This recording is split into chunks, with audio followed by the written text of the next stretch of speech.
Good evening, everyone. We're ready to begin tonight's City of Gardena regular City Council meeting for October the 10th. Madam City Clerk, will you call the roll, please? Noting the presence of all council members. Thank you. So tonight we didn't have closed session, and we're going to begin with the Pledge of Allegiance. And once we do our Pledge of Allegiance, if we can remain standing for our invocation. So please stand. And if our pledges can come forward, please. Okay, I would like everybody to please face the flag. Put your right hand over your heart. Ready, begin.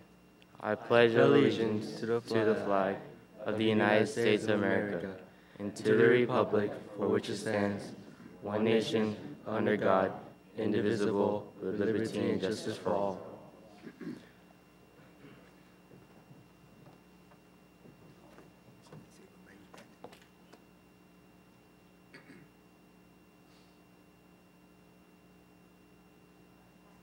Pastor Cross, if you can lead us in invocation, please.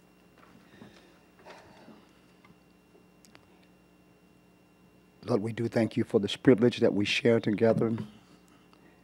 Thou hast made us for thyself, and our souls are restless until they find rest in thee. We just pause to recognize you, and you said in your word, Lord, if we trust in you with all of your heart, you will direct our steps, and we're trusting you. We pray for wisdom, we pray for understanding, we pray for mercy and justice. We pray for each council member that they may have balance between community and family. We pray for so many hurting people in our country, from Las Vegas to Puerto Rico to Mexico to Houston, so many places. Give us compassion, and then help us to couple that compassion with action. Bless us, and then help us to become blessings to one another. All the presenters today, give them strength, understanding, courage, and wisdom. In the name of Jesus, we do pray. Amen. You may be seated.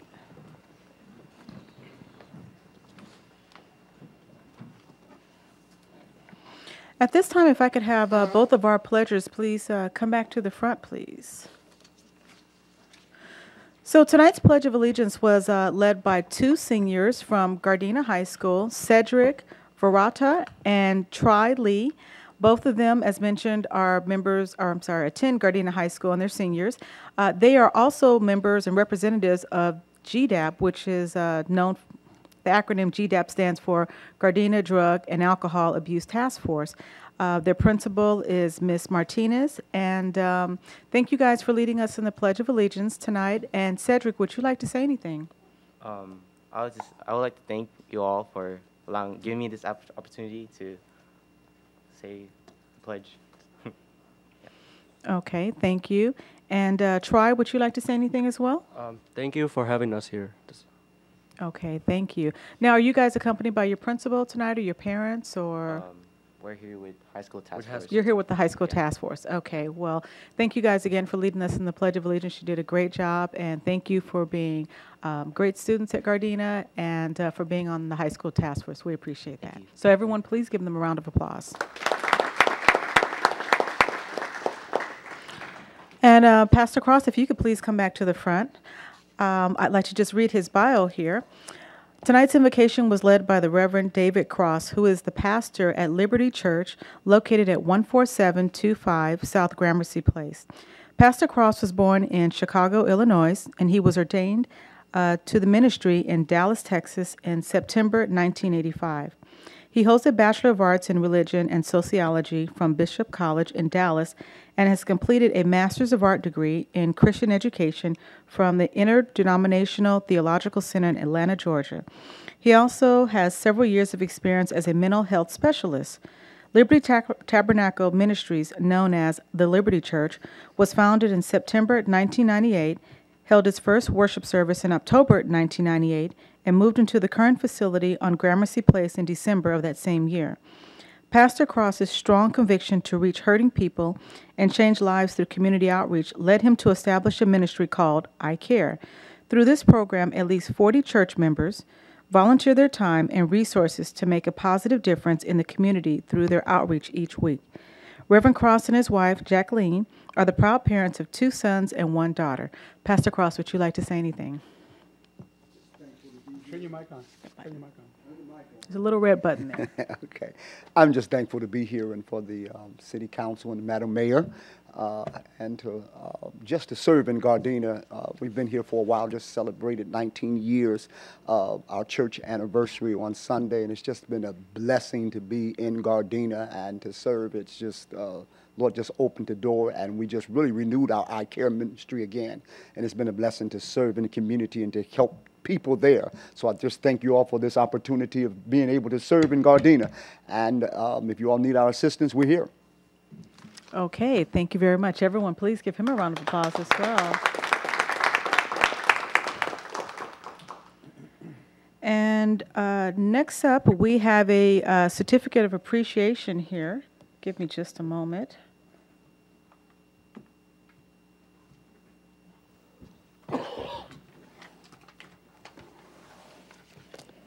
Thank you. So if we could ask Miss Barbara Rosales if she could please come to the front here. Oh, you're right there. So tonight we have a certificate of appreciation that's going to be presented to Mrs. Barbara Rosales. And this is an official acknowledgement and a recognition of her 4 years and 2 months of a dedicated community leadership award as a member of our Senior Citizens Commission. So we, the mayor and the members of the City Council of the City of Gardena, California, do hereby deem it a distinct honor and pleasure to commend you on your efforts and extend our sincere best wishes for good health, happiness, and a well-deserved success for your future endeavors. And I personally would like to thank you for being my Senior Citizens Commission for so many years. You did an outstanding job, and I know it doesn't just stop there, but you're also with the Meals on Wheels program, as well as a manager at the Senior Mobile Home Park. So thank you for all you do 24/7. So Ms. Rosales, would you like to say anything? Oh, sore throat? Okay, that's okay. If it's okay with you, we as a council would like to at least come down and take a picture with you as our way of saying thank you.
Okay, and next we have a presentation.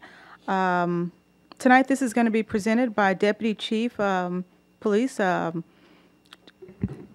Thomas Kang, and I believe this is going to be speaking about our community policing efforts, the past, present, and the future. Pastor. Deputy Chief Kang? Mayor Serta, before Deputy Chief begins, this was a council directive initiated by Councilman Henderson and seconded to provide background on our community policing efforts. This was associated with the recent JAG burn grant that the City Council approved. Okay, thank you. You can go ahead. Honorable Mayor and City Council, greetings.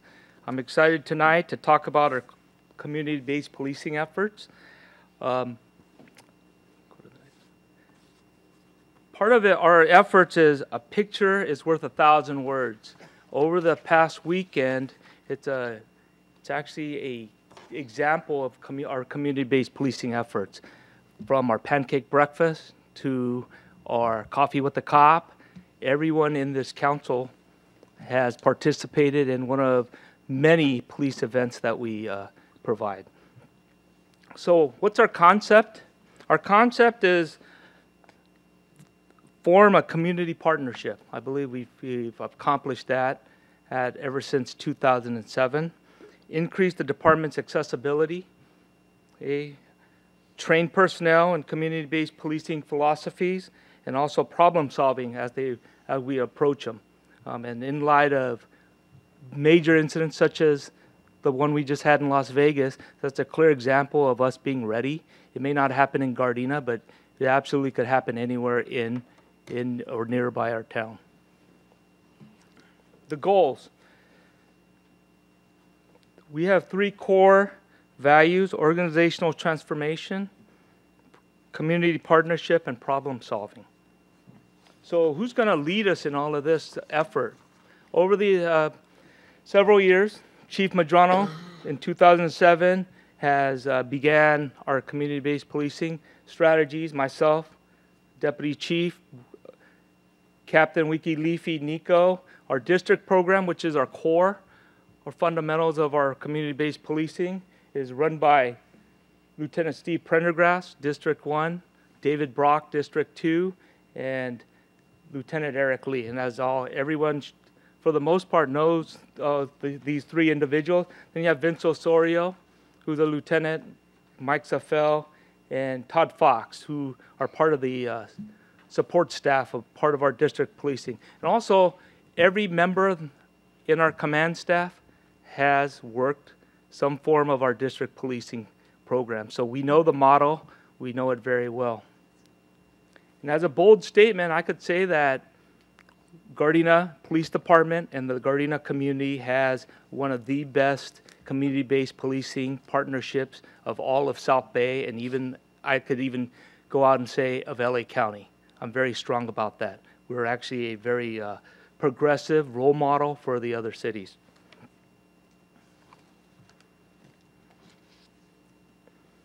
So how do we get here? I could tell you, in my experience being with the city of Gardena, the Gardena Police Department for over 34 years, starting as an explorer, it comes with time, effort, and commitment. Those 3 things.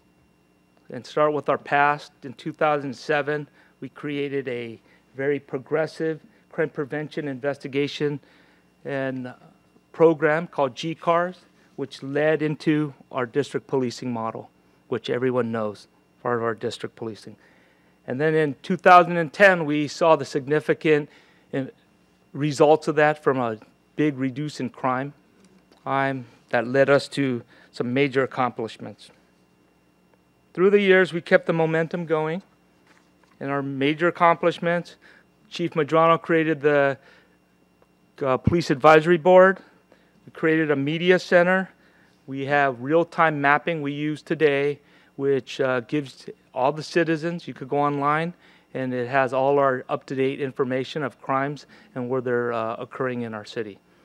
And also, in addition to that, we received the prestigious John Q. Wilson Award for Community-Based Policing, which is very prestigious. Throughout the years, we kept the momentum going through 3 parts. We have our community relationships with our partnerships with the community, and every year we do over 150 meetings or activities. And when I'm talking about meetings, I'm talking about district policing meetings, our Coffee with the Cop, Shop with the Cop, and we have our Santa Float, and on various programs that a lot of cities have, but not as frequently as we do. Social media presence is huge for us. We're on Facebook, Twitter, Nixle, and we do a lot of outreach through online. And also social media, we do online report writing. And then also our community affairs position to expand community outreach. Our trainings and programs.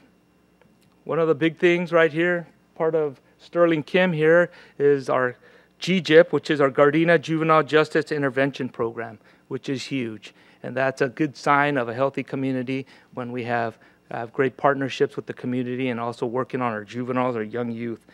Our mental health program, a collaborative effort with Hawthorne Police Department, creating a program to deal with the mental health and homeless through Officer Dixon and Patty Macias, which has been exceptional. They won many awards for their recognition for their hard work.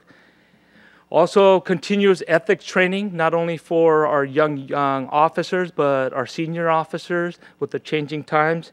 And also, this is still a work in progress. We're almost there. Our school resource officer, which Sterling Kim today is. He's one of our resource officers. Everyone knows Louis Villanueva, who's big in the community, and also our gang graffiti program, which is a big plus. And also in collaboration, let's not forget our public works. That helps us because they're the ones that have to clean up all the mess after we locate and report it. And it's a collaborative effort. And also there's transparency, our procedural justice, which is the cornerstone of our organization. And you want to know what procedural justice is? It's giving fairness, a voice, transparency, and also impartiality, treating people as they want to be treated. And then also, we're one of the first agencies in South Bay and LA County to get the body-worn video camera. A lot of agencies are having a lot of issues where they don't want to go to it and then so forth. We didn't have that issue. It was straight on because we knew it was going to benefit our city, our organization, because we come from a long history of high-tech technology, from being the first city to have audio recordings, the GPS units in the cars, and so forth. And then most importantly, recently, is Gardena Direct. Stephanie Santine right here. She's one of the co-founders of Gardena Direct. That really makes a difference. You have a complaint, you need any information, 24/7, you could get on that, on your phone app and make a complaint and look for resources or get something fixed, which is exceptional to our city. So the future, where do we go from here? And that's a good question. We need to continue to evolve as a department. One of the things since 2007, we actually evolved, changed our culture. We tremendously went beyond on what we expected, and we changed the culture of our organization. And I'm not just talking about the police department. I'm talking from council, the community, and all our departments, from public works, or transit, to Parks and Rec.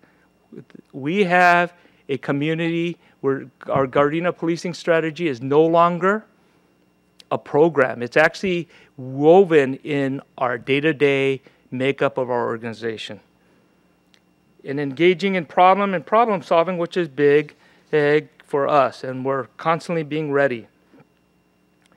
In closing, I want to say that law enforcement is entering a new era in policing. As you see on TV, the world's changing constantly, and we will stand and take on the challenge ahead of us. So thank you very much.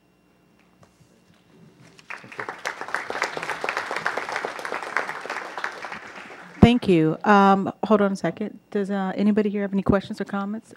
Mayor Pro Tem Medina?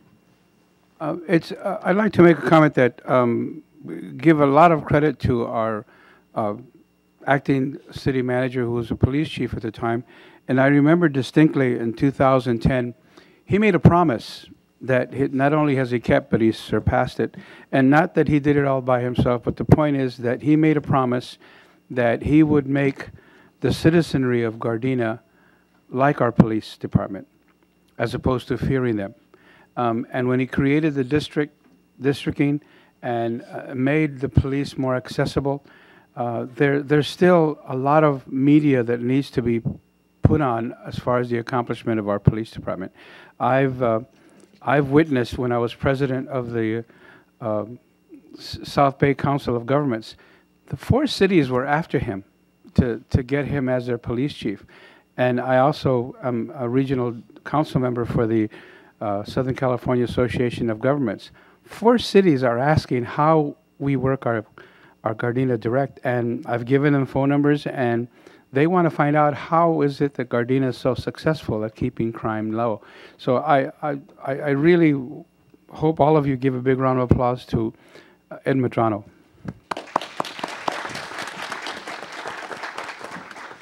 Okay, thank you. Next up is Councilmember Henderson. Thank you, Madam Mayor. Deputy Chief, thank you for that presentation. That was very helpful information for our community.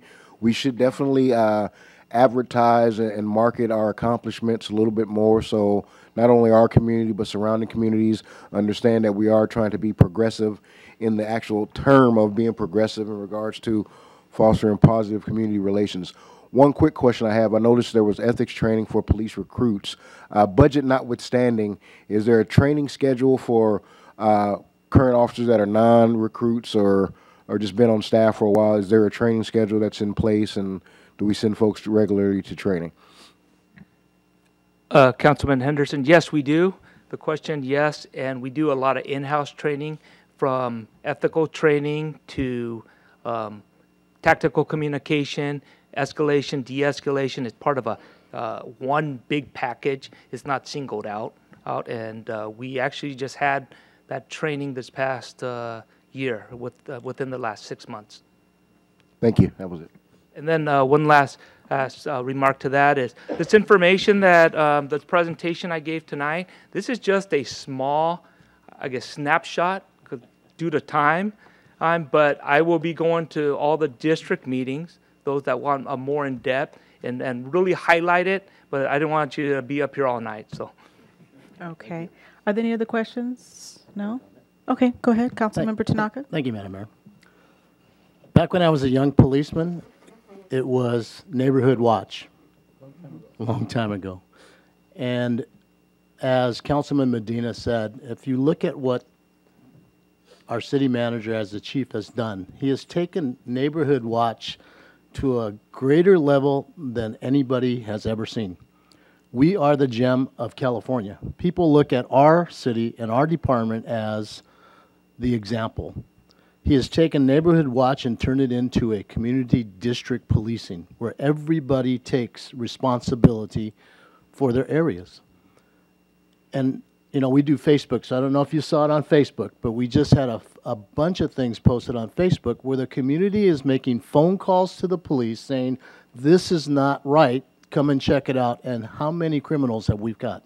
We've gotten burglars, theft suspects. And it's all because of this district policing where everybody is taking a part. And that's because we are on the cutting edge of what policing should be.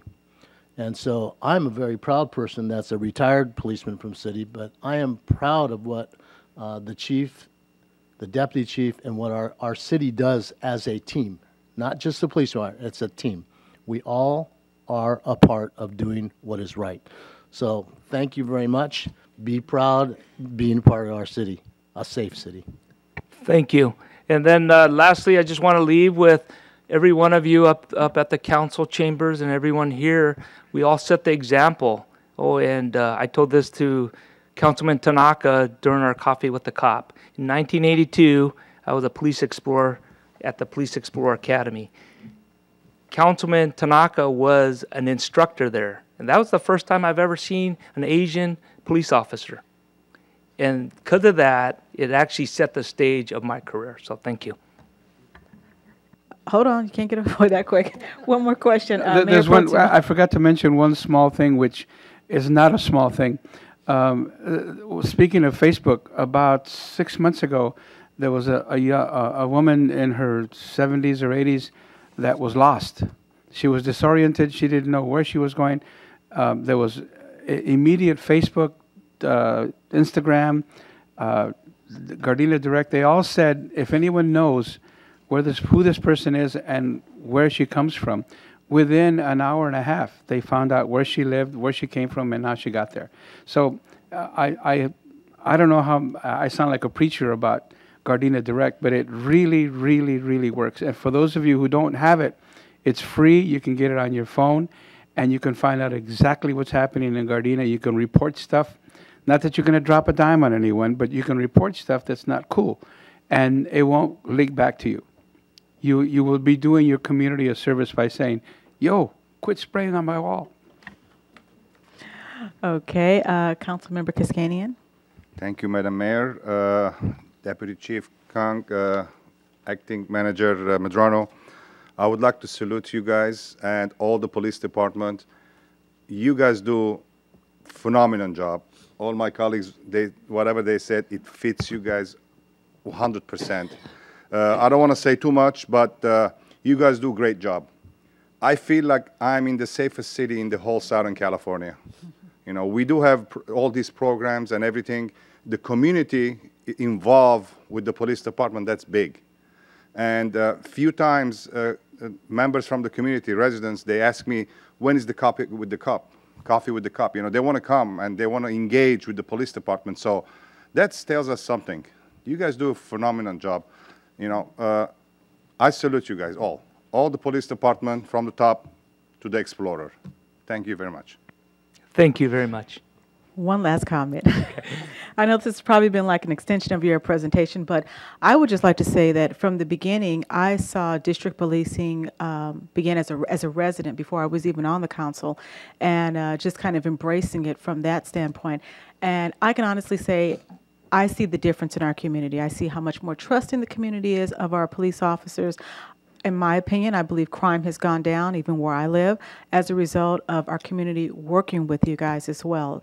And it's only gotten better over the years. So I've watched it from its beginning to where we're at now. I know it's going to continue to get better. And I'm probably the biggest cheerleader for district policing because I brag about it to council members in other cities. And we as a council, that's another way that we can continue getting the word out because each of us speak at various places, you know, separate from each other. And we can continue putting the message out there as well for all that Facebook and all the other social medias don't reach. So again, thank you, and please extend to your officers as well, because we know that this is a collaboration of not only Ed Madrano, but yourself and the rest of the department and community development and Stephanie Satine as well. So thank you again. Thank you. We appreciate it very much. Okay. Thank you.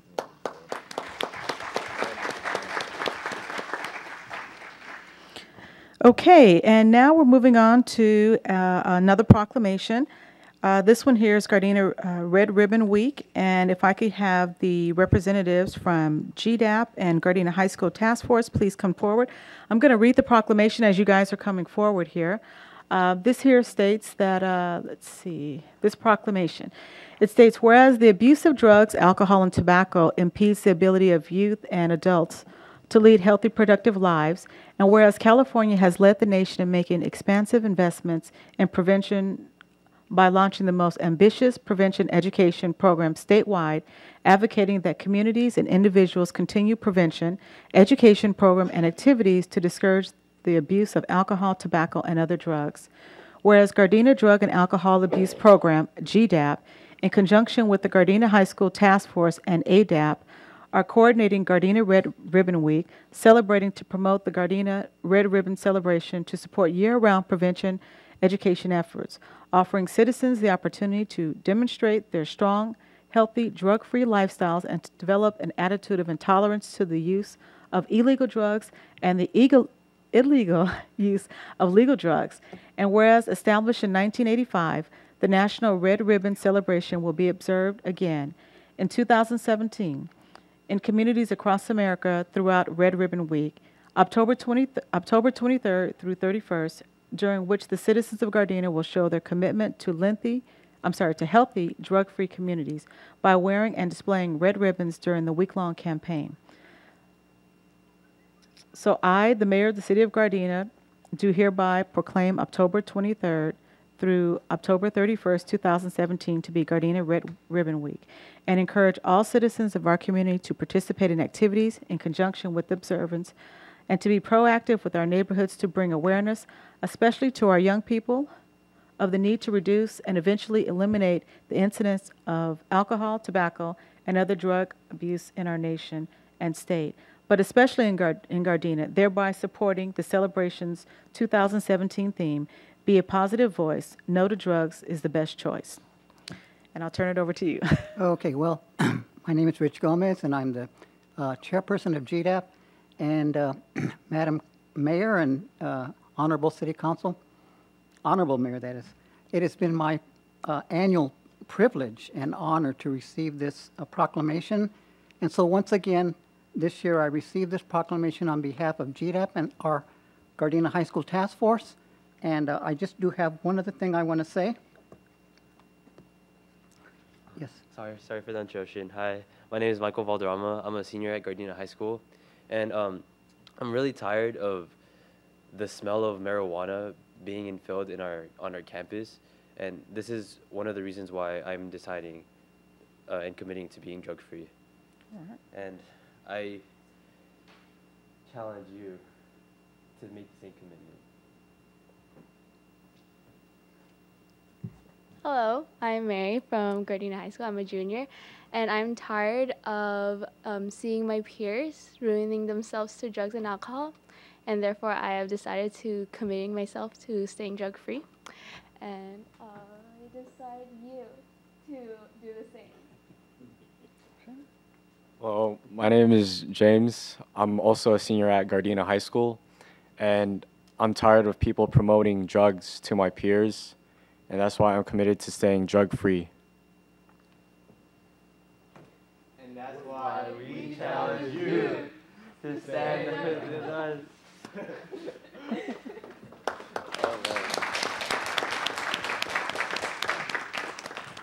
And now I'd like to present to the City Council and the Mayor, our Community Coordinator, Jorge Guandiki. Please give him a round of applause. That was not scripted at all, right? All right. Good evening, Honorable Mayor, Honorable Council, City staff, and all those in attendance. I would like to share with you at this past Saturday at the Heritage Festival, we were able to collect signatures from attendees of the Heritage Festival. Some of your names are on here as well. And I'd like to present it to the City Council at this time.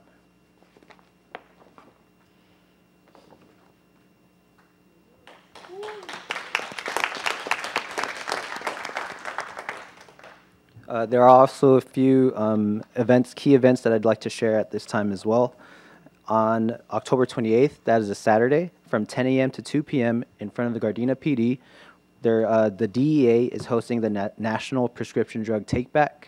Members of GDAP will be there alongside DEA officers collecting expired medications that can be over-the-counter drugs, prescription drugs, things of that nature. The point of this is to try to get them out of the homes, so that way youth access or any illegal access isn't involved with prescription drugs. As well as the Prescription Drug Takeback on November 3rd, 6 to 8 p.m. at the Nakaoka Auditorium. GDAP will be hosting a Donut Do Drugs marijuana educational event.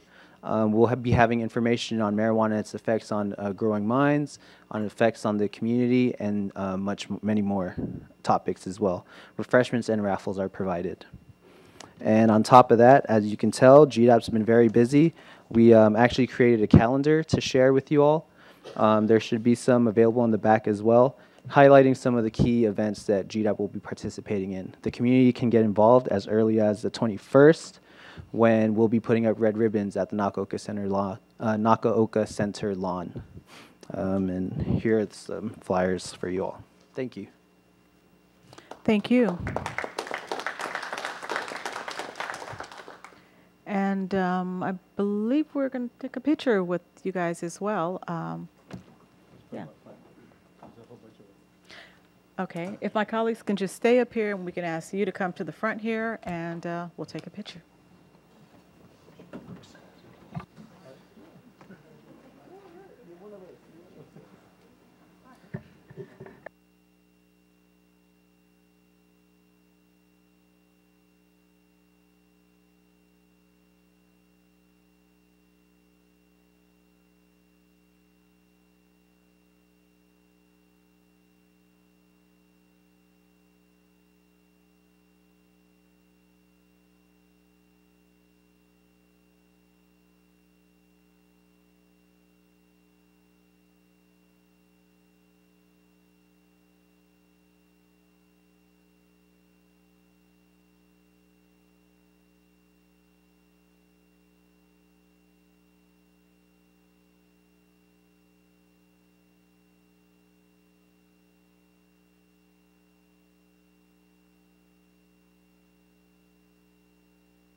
Okay, and next we're going to move on to appointments.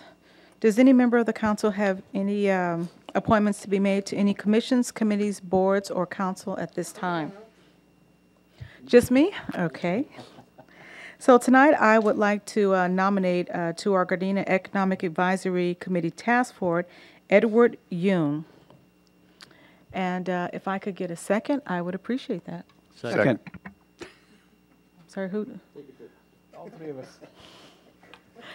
Madam City Clerk, I made a motion to appoint Edward Yoon, and there was a second by Mayor Pro Tem Medina. If you could call the roll, please.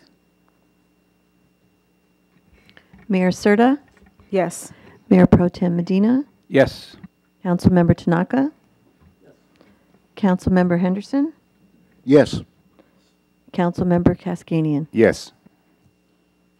Okay, Mr. Yoon, you are here, present? Is he here? Nope. No? Okay, well, if he's watching the replay, congratulations. Okay, next we're going to move on to the consent calendar. Does any member of the council have any item that they would wish to discuss separately? If not, can I get a motion to approve the consent calendar as is? So moved. Is there a second? Okay. Madam City Clerk, there was a motion made by Mayor Pro Tem Medina and a second by Councilmember Kaskanian. Will you call the roll, please? Mayor Pro Tem Medina? Yes. Councilmember Kaskanian? Yes. Councilmember Tanaka? Yes. Councilmember Henderson? Yes. Mayor Serta? Yes. Next is, let's see, Planning and Environmental Quality Commission. There's nothing to report from there. Next, we move on to oral communications. And we have 3 speakers tonight. First one is Cheryl Sherman. The second one is Terry Kennedy. And the third is Perry Johnson. I want to remind everybody that you do have 3 minutes to speak. When you see the yellow amber light come on, that alerts you that your 2 minutes are up. When the red light comes on, that notifies you that your 3 minutes are up. We ask that you please just respect the time, and you can just finish your statement at that time, and we'll all be happy. Go ahead. Cheryl Sherman, Vice President, excuse me, of Friends of Gardena Willows Wetland Preserve. I would like to invite everyone to attend our next Restoration Work Day on Saturday, October 21st. It's from 8 to 11, and we need lots of volunteer hands. We have lots of things that need to be done as we're rolling, or I should say as the calendar is rolling, moving in right along into fall, and the leaves are dropping and piling up, and we have lots of pruning that's being done and needs to be gathered up and taken away and put in the roll-off. So we have something for everyone. Come and join us. And also, I'd like to remind you, if you're a Ralph's or Food for Less customer, that you can help the Friends of Gardena Buelos simply, and you can help by making a donation. And your donation is simply by buying your groceries there. Because when you do that, if you register with Ralph's and Food for Less at their customer service number, which I have a paper that's at the City Hall, maybe their library, Nakaoka Center, and also in the back of the chamber this evening. Or you can go to our website, gardenawillows.org. It tells you all about it. But you call their customer service number and ask to have them sign you up, your phone number up, to our nonprofit number that they've assigned to us. Every time you make a purchase, at the bottom of your receipt, it will say, "Thank you for donating to Friends of Gardena Willows." And the way they do this is they give back to the community a portion of your purchase. And this is their way of giving a making a charitable contribution to the community. And so we say thank you for that, because that in turn helps us with tool purchases, making copies, buying paper, all kinds of the small but important necessities in running a nonprofit organization. And I wish everyone a beautiful evening. Okay, thank you. Next, we have Terry Kennedy.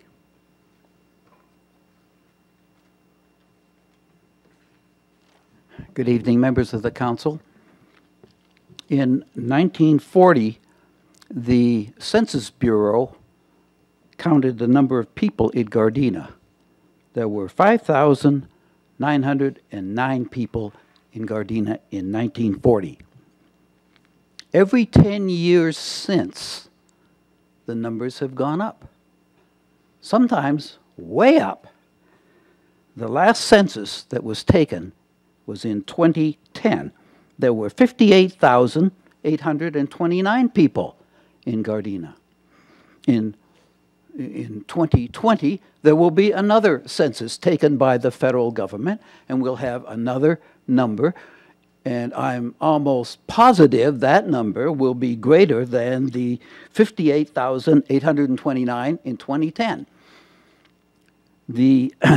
You voted, I think, 3 city council meetings ago. You remember the vote that you took? You made an ordinance. You allowed people that have single-family residences to build a granny house in their backyard. They don't call it a granny house. They had some fancy name, but it was a granny house. It's not just for granny anymore, though. It's for anybody. It's a rental. So any owner of a single-family residence, R1, can build a house, little house, in the backyard of their home. You gave them permission to do it. And you were sort of angry and frustrated at the same time because you're forced to do it by the wizards in Sacramento. They're the ones that are making you do this. And that's just the first. More changes are coming like that. They are getting involved in zoning, and they're taking it away from you. And I think you shouldn't take it. You should fight back. Granny house. They say that we have a housing problem. It's all over the news. The LA Times covers it. We don't have a housing crisis. We have a people crisis. Now, how many people can live in Gardena? I think you need to answer that question. How many people can live here, really, given our situation? If you don't answer that question, more and more are going to come. Where are they going to go? Who knows? Granny houses, and there's other things too that are in the wind. You know what bothers me is the possibility that these wizards in Sacramento will say, look at all the parks they have there in Gardena. We could build condos or apartments there. You see, you've got to simply say how many people can live here, and everything else will flow from that. If you don't, they're going to come with more things against you, like that. Thank you for the chance to talk. Okay, thank you. Next up is Perry Johnson.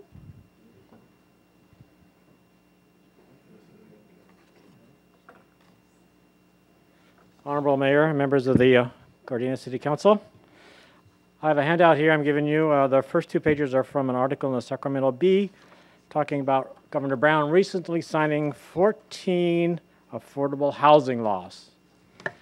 One of them is particularly, what I consider bad for our city, is Senate Bill 35. And I've highlighted on the front page part of what the Sacramento Bee says, and the main thing is Senate Bill 35 will allow developers to bypass Gardena's review process, extensive environmental analysis, and public hearings So we're going to get apartment houses built in the city of Gardena without a public hearing, if this law applies. If you go to the blue tab, which is page 1 of the Office of Senate Floor Analysis, you'll see at the bottom, the subject of this is planning, zoning, affordable housing, streamlined approval process. The last 3 words are very disturbing. Streamlined approval process, which means we're not going to use the Gardena process. On page 2 at the top, it says digest. This bill creates a streamlined ministerial approval process for infill developments in localities that fail to meet the regional housing needs assessment numbers. I would urge the city council, ask the city manager, are we meeting our regional housing needs assessment numbers? Because if we fail, SB 35 takes over our zoning and our approval process. If you turn to page 3, I've highlighted if the housing development is located on a site that satisfies all of the following.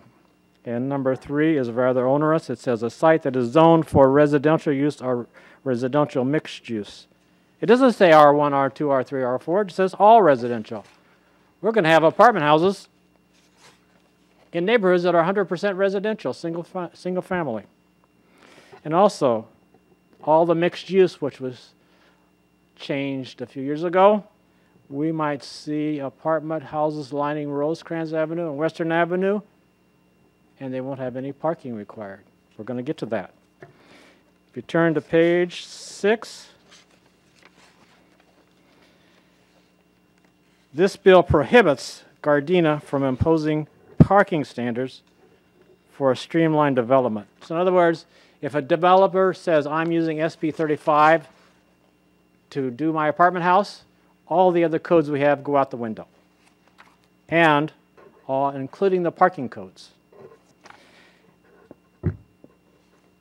On number 6A, no parking is required if a development is located within half a mile of public transit.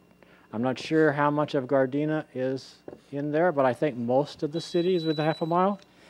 And the last one says a car share vehicle is within 1 block of the development. I think this is a catch-all, allows developers to build car share vehicles everywhere, and there won't be any parking. You're talking about thousands of units this allows to be built with no parking. Okay. Think about that a while. And thank you, Mr. Kennedy. Okay, thank you. Next up is item number 8A1, Mr. City Manager. Mayor, Serta, members of the City Council, item number 8A1 is a U.S. Department of Housing and Urban Development Consolidated Annual Report and Evaluation Report called the CAPER for program year 2016-2017. HUD requires that all guarantees of Community Development Block Grants, also called CDBG funds, receive and submit a report within 90 days of the at the end of the program year. CAPER provides information on the city's overall performance as compared to the performance goals and community needs identified in the city's 5-year consolidated plan and annual action plan adopted by the City Council. During the program year, City implemented several programs that have been instrumental in meeting the housing, public service, and non-housing needs of its lower income community. City public services activities assisted over 120 households with temporary housing referrals and food vouchers, transportation, and other emergency services through its Youth and Family Services program. An additional 14 seniors were provided daycare assistance, and 31 rental units were provided with health and safety repairs through the city's multifamily code correction program. For fiscal year 16-17, the city received $631,776 in CDBG entitlement funds. Public notice was published in the Gardena Valley News on 9/14/17, and the draft has been available for public review and comment for the required 15-day period through 9/29/17. No comments were received during the public notice period. What's required by the council is to receive and file a CAPER for program year 2016-2017. Okay, thank you. Does any member of the council have any questions or comments at this time? If not, then we'll receive and file this item here. Next up is item number 8A2. Mr. City Manager. Mayor, Serta, members of the City Council, item 8A2 is introducing ordinance number 1782, moving the date of the city's general municipal election from the first Tuesday after the first Monday in March, odd numbered years, to the first Tuesday after the first Monday in March of even number years, beginning in March of 2020. I know that's hard to understand. I'll explain it a little further.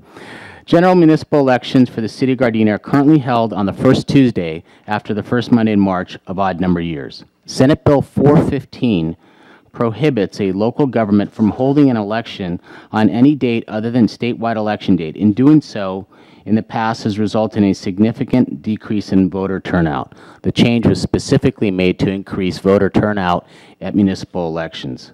The city did not meet the qualifying criteria to continue to conduct standalone elections and must move its elections to the date of the statewide election. As a result, terms of our current office holders will have to be increased or reduced.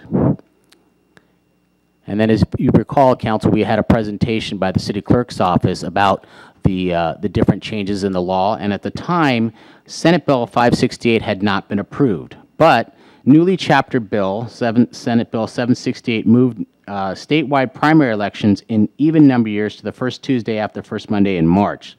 This makes it possible to adjust the terms of office by extending current terms by no more than 12 months in compliance with the limitations of the election code. To comply with Senate Bill 415, ordinance number 1782 would change its general municipal election to the first Tuesday after the first Monday in even number years starting in March of 2020. Ordinance would also extend the terms of the mayor, city council members, city clerk, and city treasurer by 1 year. Our 5 officials who were just elected in 2017 would be up for re-election in March 2021, which would have their terms extended until March 2022. Elections would be conducted by the LA County Register Recordings Office starting in March of 2022. The fiscal impact is $70,000 from the election fund.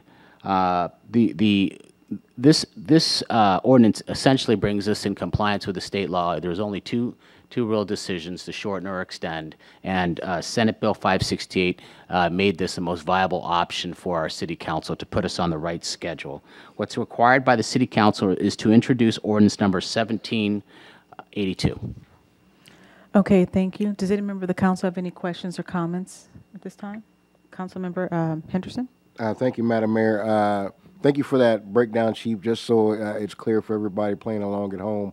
Basically, what it's saying is that for the 19 election, it doesn't happen until 20, then everything else is on the same cycle.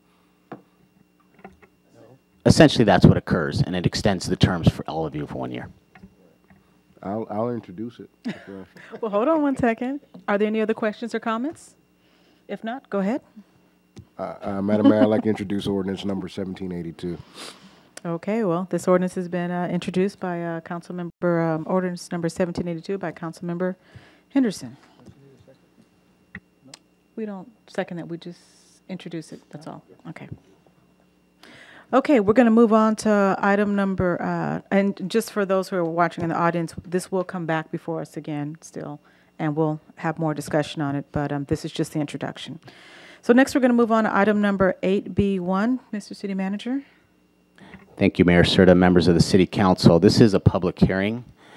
Introduction of ordinance number 1781, deleting chapter 18.66 of the Gardena Municipal Code in its entirety and adopting a new chapter 1866 related to medical and adult use cannabis, and adopting a prohibition of all commercial cannabis activities in the city and imposing regulations on personal cultivation of cannabis. On the November 8th, 2016 ballot, voters passed Prop 64, which is also known as the AUMA, Adult Use of Marijuana Act. AUMA also created a state licensing scheme for commercial marijuana activities, which licensing is to begin by the state in January of 2018. AUMA allows local jurisdictions to ban all commercial marijuana activities within the city and ban the outdoor cultivation of marijuana for personal use.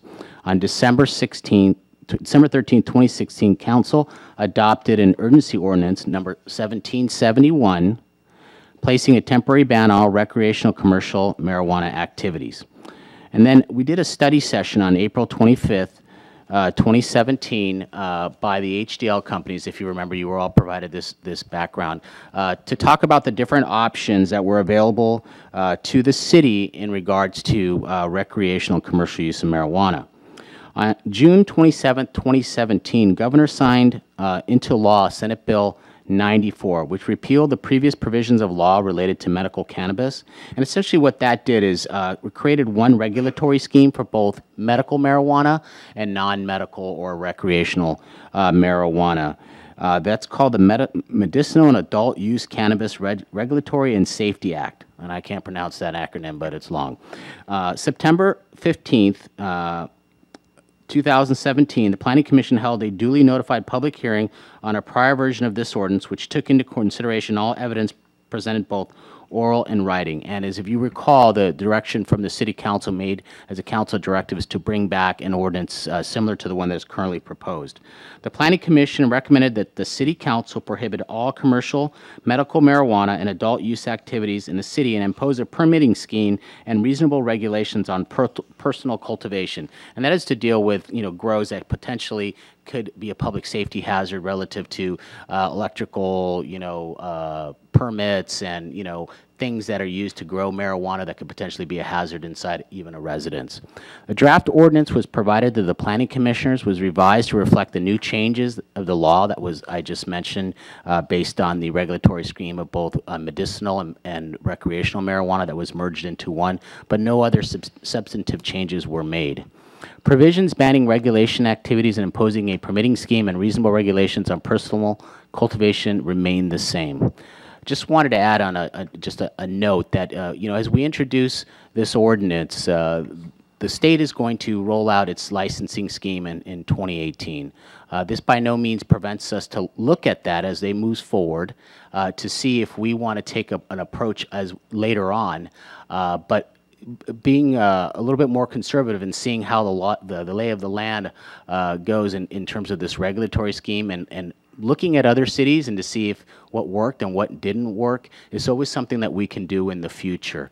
But at this time, having this ordinance in place prior to January 28th lets us set our own standards. If we do not have it in place, then we have to abide with the state standards. So what's required by the council is to conduct a public hearing and introduce ordinance number 1781. Okay, thank you. So this is a public hearing, and we have one speaker, Jorge Guadique. Please come forward.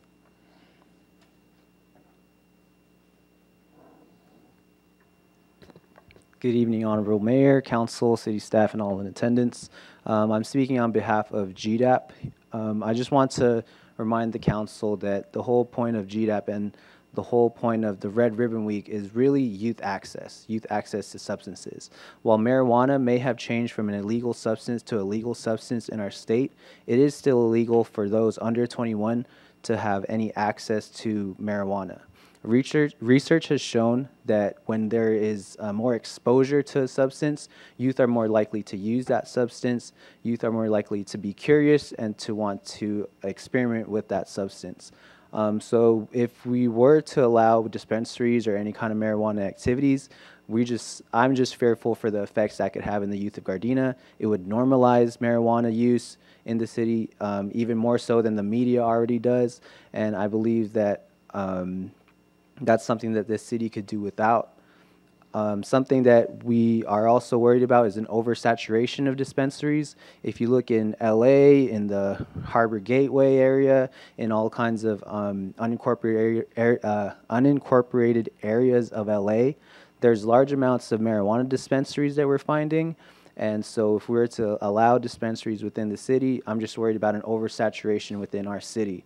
That's something that we're seeing now with liquor stores within the city. So I'm just worried that if we were to allow dispensaries within the city, it would take the same vein as liquor stores. And once again, the whole bottom line is youth access and youth access prevention to marijuana. Thank you. Okay, thank you. Does any member of the council have any questions or comments? Oh, Councilmember Henderson? Thank you, Madam Mayor. Chief, in regards to this, in our approach by introducing this ordinance, it doesn't prohibit us moving forward, as you said, to once the industry kind of shakes out and some better parameters are established, for us to then really take a real comprehensive look at it. I think one of the concerns I've always had about it is that because there's still folks can still have personal growth opportunities, that still is a way that the youth can still gain access to it. So I'm not sure how we kind of combat that other than through some sort of educational process. So I think as this industry shakes out, we should have some better understanding after 2018. Councilman Henderson, that's correct. You know, one of the things I think the city needs to do is take a look at cities that do allow some type of commercial use, you know, whether it's one of the 5 regulatory, you know, frameworks, and see what has worked, what doesn't work. And, you know, we could always modify our ordinance if we find an approach that would be suitable for our community. Okay. Any other questions? No? I have one. This is in regards to the permit. So do we have any idea what the fee would be for a person to get a permit? Just kind of get an idea. We would have to do an analysis. All fees have to be based on cost recovery. There's no profit to be made. So we have to look at what that process would entail. You know, this is going to be additional workload on our code enforcement and most likely our building inspectors to ensure that they're in compliance with not only the permit, but, you know, all building codes related to this type of activity. Some of these you know, the lights and other things that are used for indoor cultivation have a significant draw of power. You know, there's you know, plumbing and different in hydroponics. They need lots of use of water and discharge of contaminated water. So all those things that we want to make sure that we can regulate. And that kind of led into my next question there. So having the permit then requires our inspectors now to go out and inspect the residents. Okay, and then code enforcement, I guess at a later time, follows up to make sure that they're not exceeding their 6 plants or anything else? Yeah, those are good questions. You know, the permitting process is not like a business where you can go in at any time and inspect. You do have to get permission and be provided access to it, but it's not like you can show up and say, hey, I want to inspect it at any time. It's much lower standard. You know, what we're trying to do is get folks who are going to grow marijuana, the residents, just to comply with the basic safety standards, and that they have, you know, things in place to prevent access from other, let's say, juveniles and things like that. Okay, and will we also have a period of time where we're noticing people of this? I mean, getting this out in the community, because you don't just want to roll up on a house and just go, oh, okay, you have 6 plants here and you didn't get a permit, and now we want to ticket you or something like that. So will there be like a 1-year period or 2-year period of kind of educating the people that you need a permit and inspection will be required?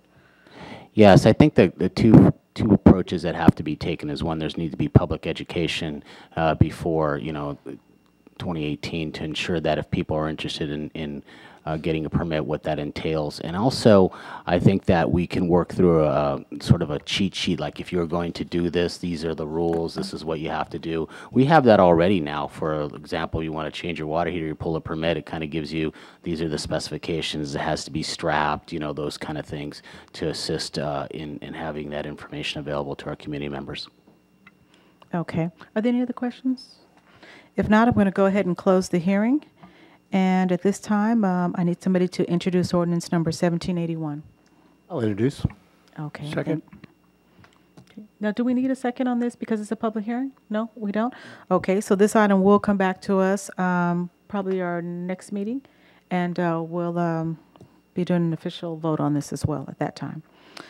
Okay, so next we're going to move on to item number 9, council item directives and remarks.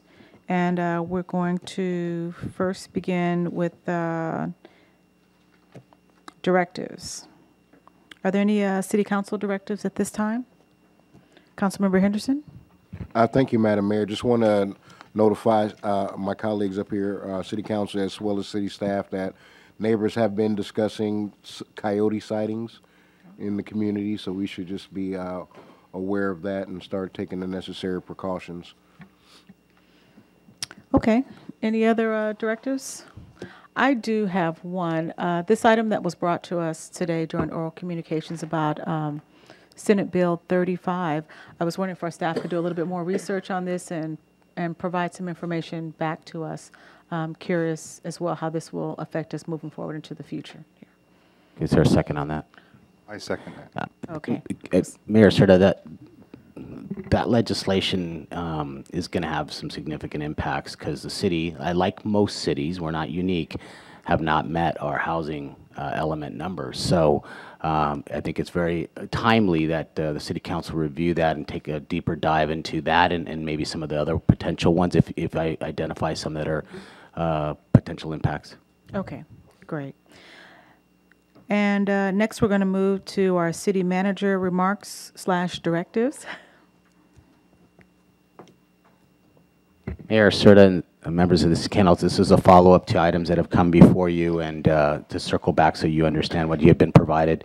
Once again, there's a report there from the General Services Department that lays out current projects and projects that are in the works across the city for your information. The council has also started making appointments to the new Economic Advisory Committee Task Force, and I plan on having all of those names listed and ready to be voted on by next council meeting. There was a council directive by Councilman Henderson regarding our status of our fleet and how we rotate them all. That's in there. I do want to add that, you know, sometimes when these directives come, they really opens our eyes to certain things that we could be doing better as a city.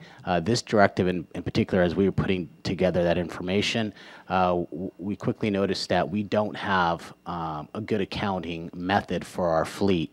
And as a result, over the last couple weeks, we've had several meetings, and the decision was made to consolidate our fleet inventory responsibility, as well as a purchase of new vehicles and or leases under the Admin Services Department, and have them keep track and a better track of our rolling stock. So that was a great benefit. Additionally, there's also a memo in there about the workout equipment that was brought up by a speaker at Mos Fukai Park. I want to apologize to all the members of the City Council for not being able to have the veterans recognition, the first one being today. And I apologize for the lack of communication, and I had hoped everyone knew. The problem was the coins, which are very beautiful. We did get the boxes today. We just could not get them to make it anymore because they had to be specially dyed for the city of Gardena, and they will be here for the next meeting, so we'll address that. And then lastly, I'm really happy to announce that hopefully at the next council meeting, if not the other one, give you a highlight of our economic development strategic plan. So that the City Council can understand what direction the city is going. I know we've had economic development here for a long time, but we're really working on an economic strategic plan to really identify what businesses, what kind of residential mix we need to bring to the city to make this a vibrant, ongoing, vibrant community. In fact, on Thursday, the directors and the selected staff are meeting off-site to talk about our economic development strategic plan, our branding. You know, there's a lot of different brands. As you look right behind you, that flag has the city seal with bonsai plants. Some of them don't. Sometimes we're the city of opportunity, other times we're not. So I think having a cohesive branding scheme for the city moving forward and sticking with that is something I think would be beneficial for the city. And lastly, I just want to add that the General Services Department went to the ICSC conference in Los Angeles, and they totally reworked a marketing brochure for the city that really identifies where we're at and what the opportunities are for Gardena relative to its proximity to the airport, to the ports, to the new stadium, StubHub, the beaches, et cetera, and it was very well received. It also had some more information regarding why would you want to invest in Gardena. So I will provide a copy of that at in your next agenda package. That's all I have, Mayor. Okay, thank you. Next, we're going to move on to council remarks. First up is Mayor Pro Tem Medina. Thank you, Madam Mayor. Since our last council meeting, I had a chance to deliver birthday cakes to convalescent homes. And we're very proud that we have a new sponsor. Before, they used to be sponsored by Rotary.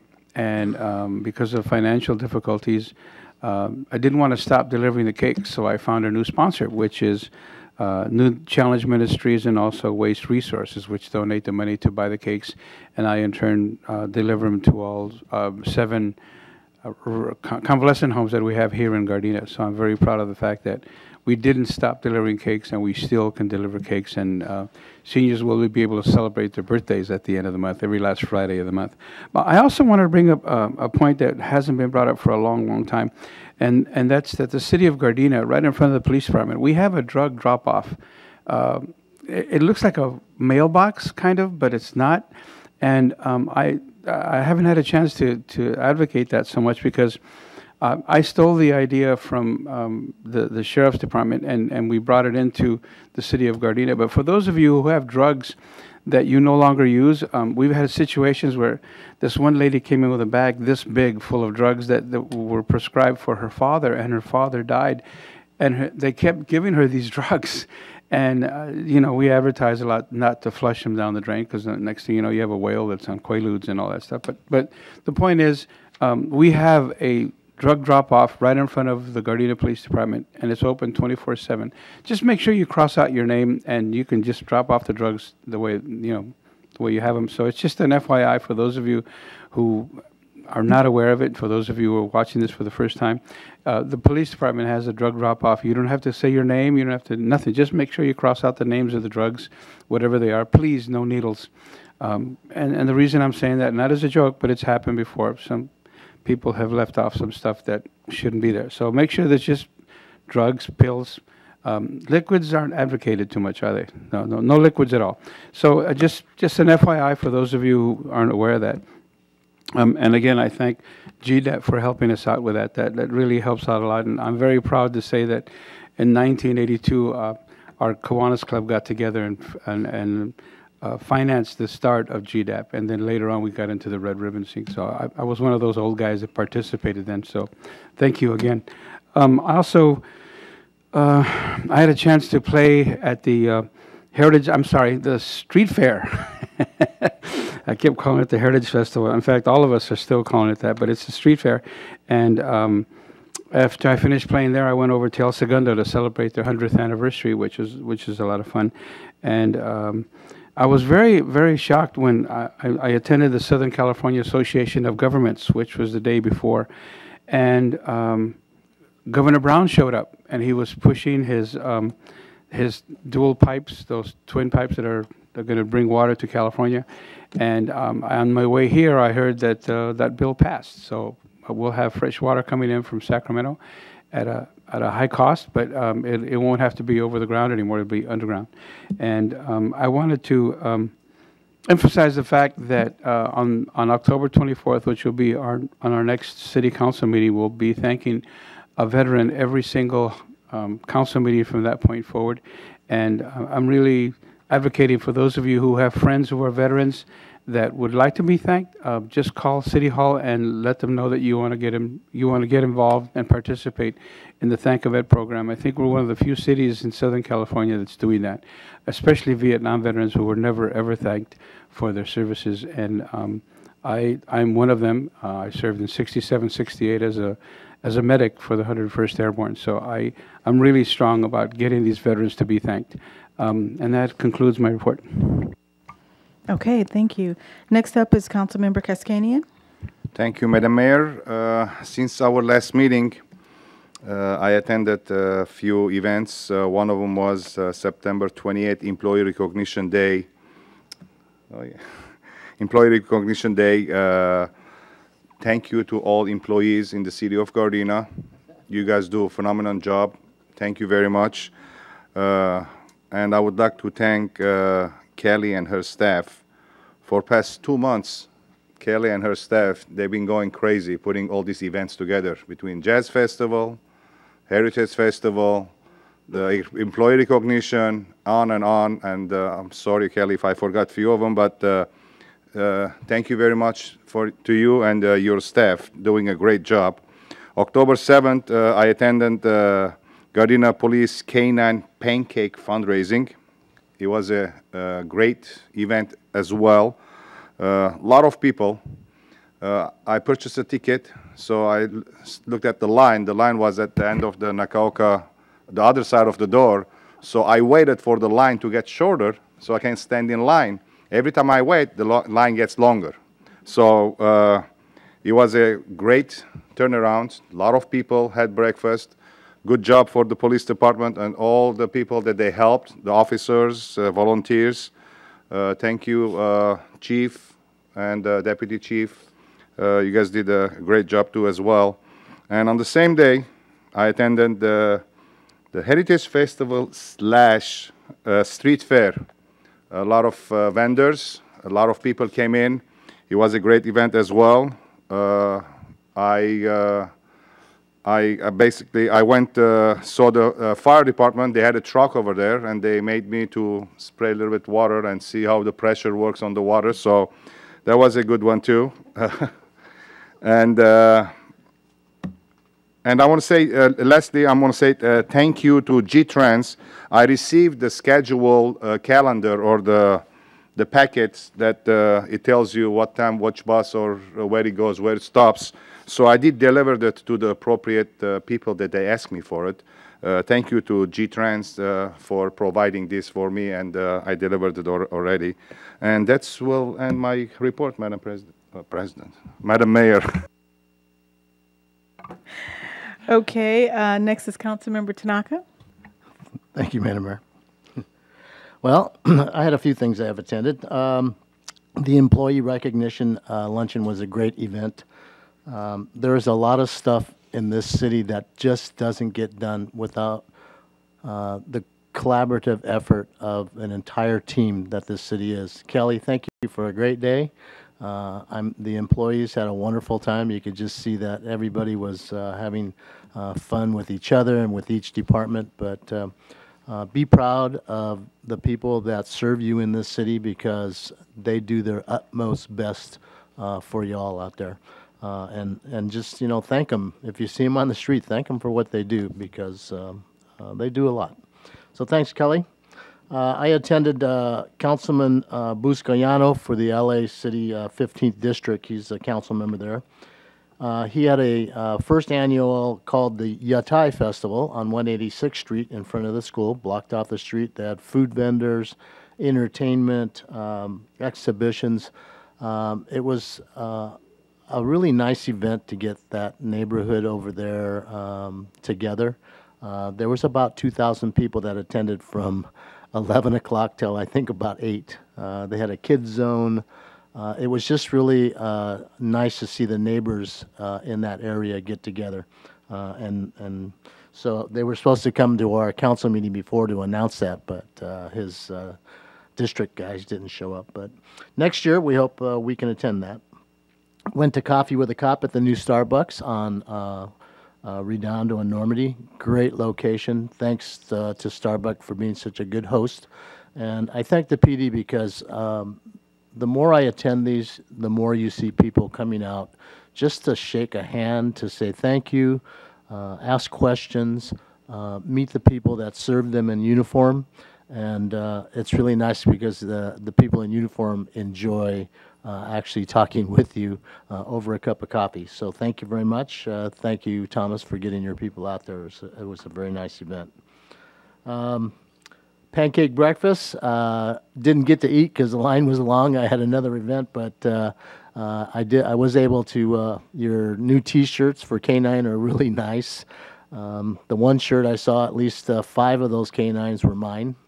Including Tom's and Ed's. So if you think about it and you want to support that K9 program, stop at the station, buy a shirt, buy a mug, buy something that supports them, because those dogs that we do have really do enhance our department. So thank you. And Kelly, again, your Heritage Street Festival was a great day. Had fun walking around, seeing all the people. Sorry I couldn't stay that long. I had to try to make Marisucci's Kids Health Fair at UCLA Harbor. I was late, so I didn't make that, but thank you very much for a great day at the Heritage. We appreciate that. And that ends my report. Okay, thank you. And for myself, since the last council meeting, I want to just make note of this one event. I didn't get the opportunity to attend, and this was the event that was being presented by GDAP on Xanax. And I just want to say to you guys, thank you guys for what you do year round and just educating the community. I know you guys work hard at just Red Ribbon Week. I remember last year when you put on a simulation of a accident that happened as a result of drunk drivers during, I think it was 421 day. So you guys do so much, and I just want to say thank you. Sorry I couldn't make it, but you guys know that you definitely have all of our support up here on the council.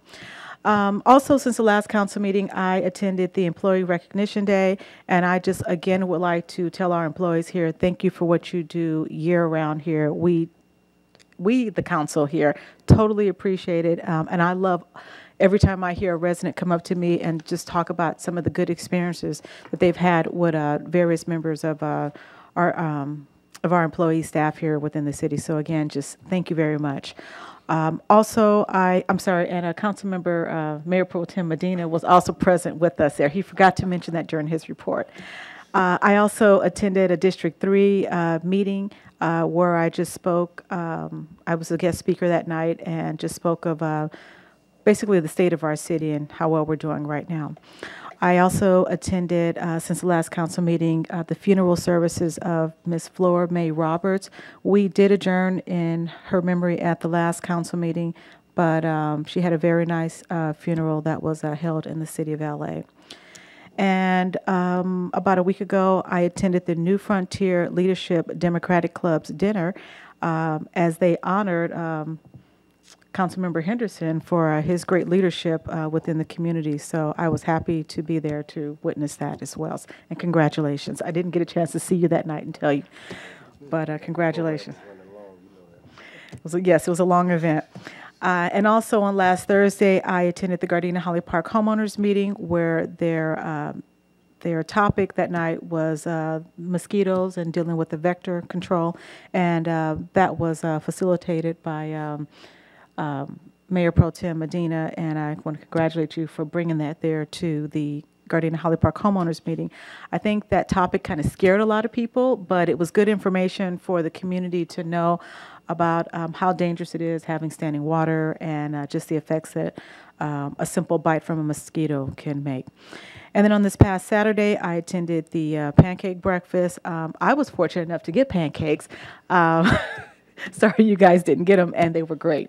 So thank you guys again for putting on the pancake breakfast. I think this is probably one of the largest crowds I've seen yet.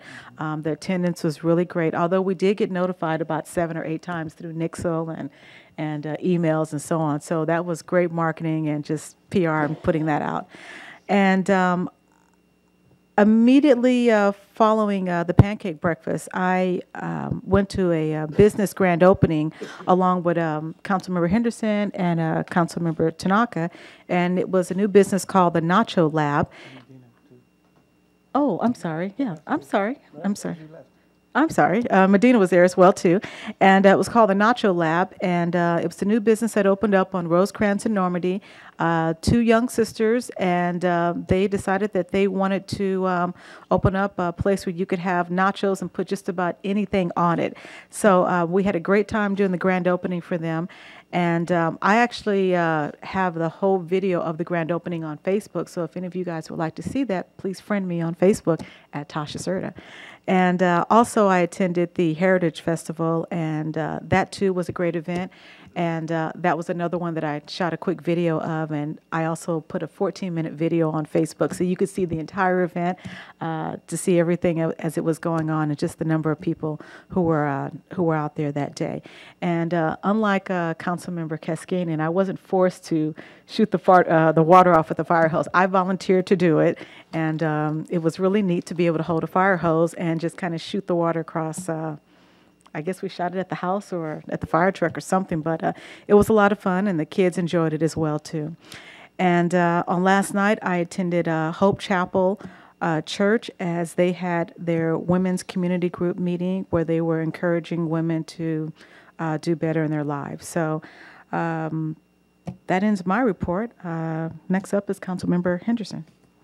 Thank you, Madam Mayor. I definitely want to remind the community to please use Gardena Direct whenever you can. If you have bulk items or graffiti and you see that, take a shot with your phone, with your camera, You can input it anonymously, and it will get taken care of. I also want to remind everybody, Saturday, October 21st will be open City Hall. Last one for the year will be held here in the council chambers. That would be from 9 to 12 on October 21st. Since our last council meeting, as you heard, we've all been everywhere. We've been there together pretty much.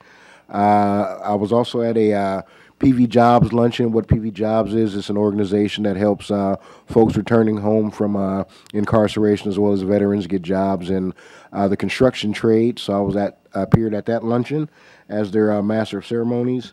I was also at the Habitat for Humanity Builders Ball that occurred at the Beverly Hilton. I watched them raise $440,000 right before my eyes real quick. It was a very interesting event. Habitat for Humanity is an organization that helps provide homes for families in need.